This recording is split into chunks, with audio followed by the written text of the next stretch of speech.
ಆರಂಭದಲ್ಲಿ ಕಾರಂತರು ಗಾಂಧಿವಾದಿಯಾಗಿರುತ್ತಾರೆ. ಗಾಂಧಿವಾದಿ ಎಂದರೆ ಗಾಂಧೀಜಿಯವರ ತತ್ವವನ್ನು ಪೋಷಿಸುವವರು. ಗಾಂಧೀಜಿಯವರು ಅಸಹಕಾರ ಚಳುವಳಿಗೆ ಕರೆಯನ್ನು ನೀಡಿದ ಸಂದರ್ಭದಲ್ಲಿ ಕಾರಂತರು ವಿದ್ಯಾಭ್ಯಾಸವನ್ನೇ ತೊರೆದು ಚಳುವಳಿಯಲ್ಲಿ ಪಾಲ್ಗೊಳ್ಳುತ್ತಾರೆ. ಇವರು ಬಾಲ್ಯದಲ್ಲಿ ಗಾಂಧೀಜಿಯವರು ಏನು ಕರೆ ನೀಡುತ್ತಾರೋ ಅದನ್ನು ಅಕ್ಷರಶಃ ಪಾಲಿಸುತ್ತಾರೆ.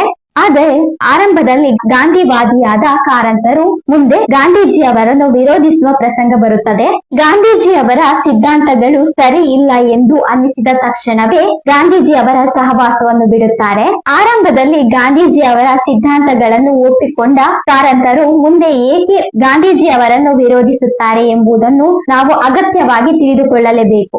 ಹೀಗೆ ಈ ಪ್ರಭಾವದಿಂದಾಗಿ ಕಾರಂತರ ಜೀವನವನ್ನು ರೂಪಿಸಿದ 2 ಘಟನೆ ನಡೆಯುತ್ತದೆ. ಮೊದಲನೆಯದು ವೇಶ್ಯರ ಬಗ್ಗೆ ತೋರಿಸಿದ ಕಾಳಜಿ. ಅಂದರೆ ಅಂದು ದೇವದಾಸಿ ಪದ್ಧತಿ ಇತ್ತು.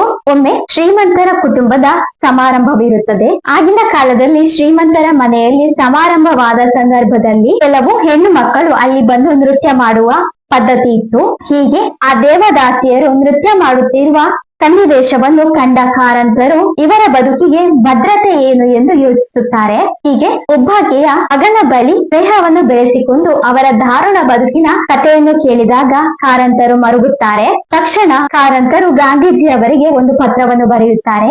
ಈ ರೀತಿ ಇರುವಂತಹ ಮಕ್ಕಳಿಗೆ ಆಗಲಿ ಅಥವಾ ಆ ಮಹಿಳೆಯರಿಗೆ ಆಗಲಿ ಪರಿಹಾರವೇನಿದೆ ಎಂದು ಪ್ರಶ್ನಿಸಿದಾಗ ಗಾಂಧೀಜಿ ಅವರು ಬ್ರಹ್ಮಚಾರಿಣಿಯಾಗಿಯೇ ಉಳಿದುಕೊಳ್ಳಬೇಕು ಎಂದು ಉತ್ತರಿಸುತ್ತಾರೆ.